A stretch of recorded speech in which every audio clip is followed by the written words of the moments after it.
बरकत न करे। खुदाम यसुन मसीह के बाबरकत नाम में आप सबको सलाम। जैसा कि आप जानते हैं कि आज 1 बजे हमने एहतजाज के लिए प्रेस क्लब पहुंचना था, तो अभी हम निकल चुके हैं। ये नहर पे हम पहुंचे हैं। आप लोगों से दरख्वास्त है कि जो लोग एहतजाज में शामिल होना चाहते हैं जल्द अज जल्द प्रेस क्लब पहुंचे ताकि हम एहतजाज रिकॉर्ड करवा सकें और अपने जो भाई बहन जो इस वक्त मुश्किल में हैं उनके लिए हम आवाज़ उठा सकें कि उनके लिए इंसाफ हो और खुदा उनकी हिफाजत और निगहबानी करे। शुक्रिया, गॉड ब्लेस यू। जल्द अज जल्द वहाँ पे पहुँच जाएँ।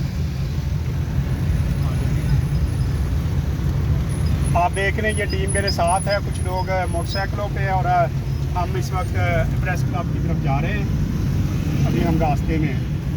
आप लोग पहुंच नहीं सकते तो ज़रूर दुआ करें हमारे लिए कि जिस मकसद के लिए हम जा रहे हैं खुदा हमें कामयाब करें और हम उसकी आवाज़ बन।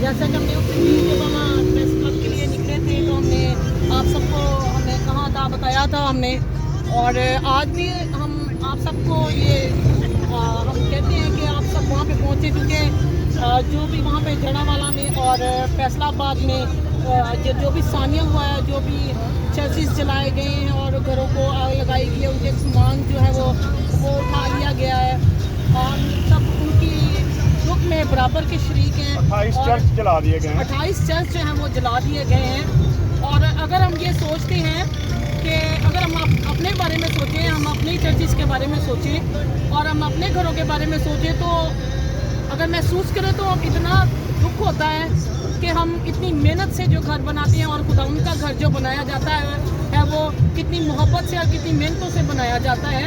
तो अगर आप सब मसीही हैं और अपने यीशु मसीह से प्यार करते हैं तो आपको ज़रूरत है कि आप भी अपने घरों से निकलें